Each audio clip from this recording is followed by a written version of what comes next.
안녕하세요. 현장 체험학습 전세버스 임차 용역 2인 이상 견적 제출 안내 공고문 작성 시간입니다. 제가요, 이번에 전세버스 임차 용역 계약 업무를 맡게 됐는데요. 경험도 없고 이해도 안 되고 너무 부담스러워요. 백 선생님, 제발 도와주세요.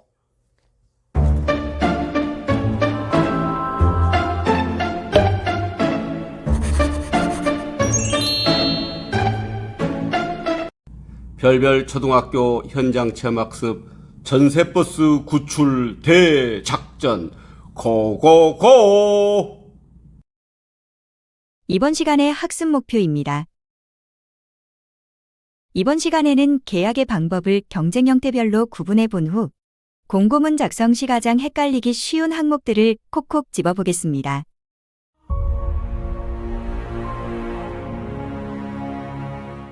먼저 경쟁 형태별로 구분되는 계약의 방법에 대해 알아볼까요? 지방계약법에서 계약은 금액과 상관없이 입찰이 원칙입니다. 하지만 예외가 있겠죠? 누구를 계약 당사자로 할지를 정하는 방법에 따라 종류가 나뉘는데요. 어려울 것 같지만 딱 3가지로 정리하면 쉽게 이해할 수 있습니다.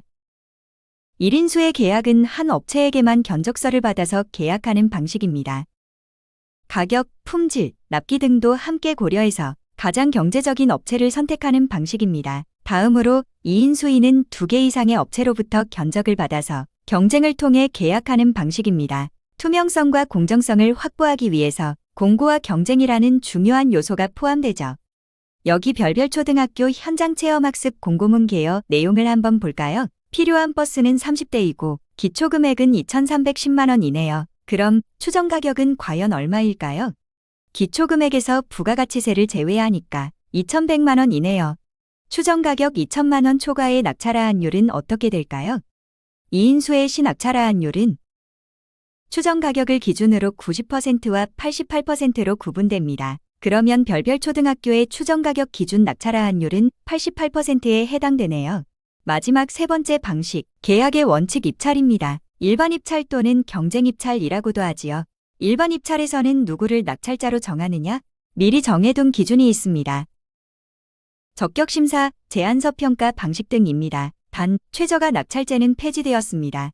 입찰 방식도 여러 가지가 있습니다. 일반 경쟁 입찰과 지명 경쟁 입찰이 있고, 실적이나 지역 등을 제한 조건으로 하는 제한 입찰이 있습니다. 야호! 2인 수위와 입찰의 공통점은 지정 정보 처리 장치에 공고문을 올린다는 점이에요. 여기서 지정 정보 처리 장치란 입찰과 계약 사무를 전자적으로 처리할 수 있는 시스템입니다. 이제 본격적으로 공고문 작성을 시작해 볼까요? 전세버스 용역계약 공고문 작성 시 필요한 항목을 살펴보겠습니다. 전세버스 임차 용역 계약 공고문은 시행령 제36조 및 행정안전부 예규 규정을 준수하여 작성합니다. 공고문 작성 시 기본적으로 살펴야 할 2가지 사항은 공고기간, 참가 자격입니다. 공고기간은 공휴일과 토요일을 제외하고 3일 이상이어야 하고 참가 자격은 반드시 3가지 사항을 확인해야 합니다. 여기서 공고기간이란 지방자치단체 입찰 및 계약 집행기준, 제5장 수의계약 운영요령에서 지정정보처리장치의 일정 기간을 뜻합니다. 별별 초등학교 공고문을 살펴볼까요? 공고일은 6월 4일, 견적서 제출 기간은 6월 5일부터 6월 10일까지입니다. 딱 봤을 때는 공고기간에 전혀 문제가 없어 보입니다만 공고일 6월 4일은 공고기간에서 제외되고 공휴일과 토요일도 제외됩니다. 그래서 실제 공고기간은 6월 5일, 6월 9일, 6월 10일인데 6월 10일이 만 24시간이 안 되니 공고기간에서 제외됩니다. 그럼 실제 공고일은 6월 5일과 9일 이틀 뿐이네요. 제출 마감일이 6월 11일이어야 만족하겠네요. 여기서 잠깐 공고기간과 견적서 제출기간이 같을 수도 있지만 견적서 제출기간은 48시간 이상이기만 하면 됩니다. 공고기간 3일 이상 확보를 위해서 6월 10일을 6월 11일로 수정 완료. 여기서 말하는 공고기간에 대해서 한번 알아볼까요? 시행령 제35조 입찰 공고의 시기에 대한 개념을 알아보겠습니다. 입찰 공고는 제출 마감일의 전날부터 기산하여 7일 전에 해야 하며 토요일과 공휴일은 포함되고 공고일은 제외입니다. 2인 수위의 공고기간은 공고일은 제외하고 토요일과 공휴일을 제외한 3일 이상입니다. 여기까지. 공고기간에 대한 설명은 이것으로 마칠게요. 참가 자격을 정하고자 할 때에는 반드시 세 가지를 꼭 확인해야 합니다. 현장 체험학습 전세버스 임차 용역 자격 요건으로는 여객 자동차 운송사업 면허를 소지한 업체가 해당됩니다. 지역 제한은 지역으로 제한하기도 하고 인접 시군 또는 경기도 전체로도 확대할 수 있습니다. 전세버스는 2022년부터 중소기업자 간 경쟁 제품으로 지정되었기에 소기업 소상공인만 견적서를 제출할 수 있습니다. 직접 생산 확인 증명서는 견적서 제출 마감일 전일까지 발급된 것으로 유효기간 내에 있어야 합니다. 추정 가격을 기준으로 계약 방법과 참가 자격을 반드시 확인해야 합니다. 중소기업 벤처부에서 지정고시한 품목은 공공구매 종합정보 사이트에서 확인 가능합니다. SMPP 공공구매 종합정보망 사이트에서 대상 품목부터 확인해 볼까요?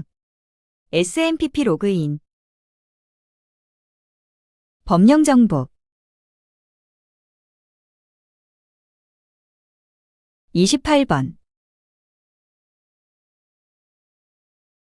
첨부 파일, 품목을 확인할 수 있습니다.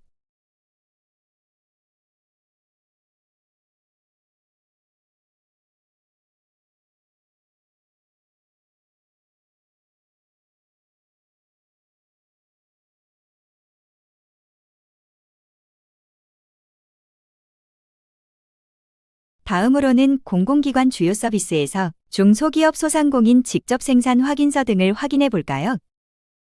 SMPP 로그인, 공공기관 주요 서비스, 확인서 증명서 정보, 업체 정보 확인,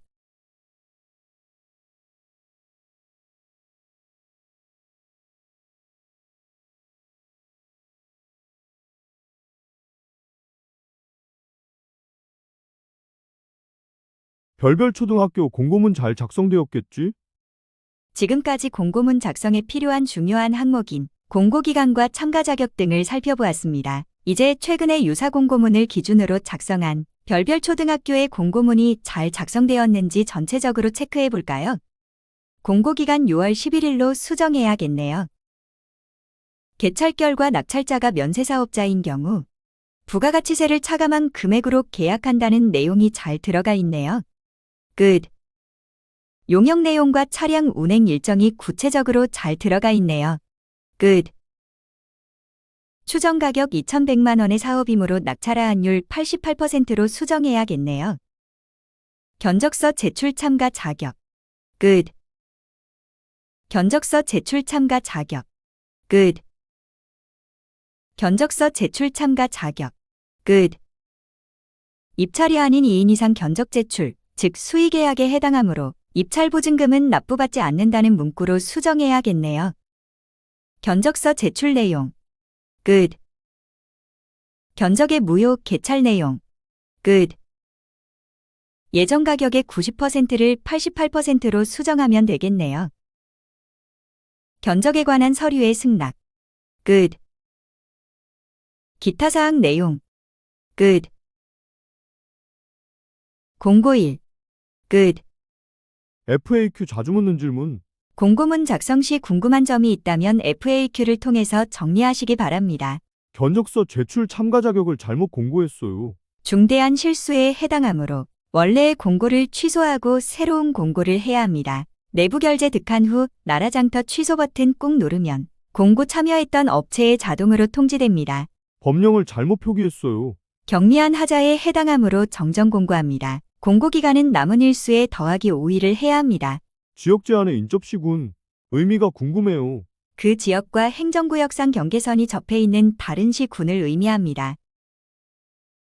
성남 지역을 예를 들면 경계선에 있는 하남과 광주가 인접시가 됩니다. 지정정보 처리 장치에 입력한 날짜와 공고문의 날짜가 달라요. 지정정보처리장치 개시일과 입찰 공고일이 다른 경우에는 개시일이 우선합니다. 개꿀. 이제 유사 공고문 득템하러 가자. 나라장터 시스템에서 유사 공고문을 찾을 수 있습니다. 나라장터 시스템 입찰 공고 입찰 공고 목록.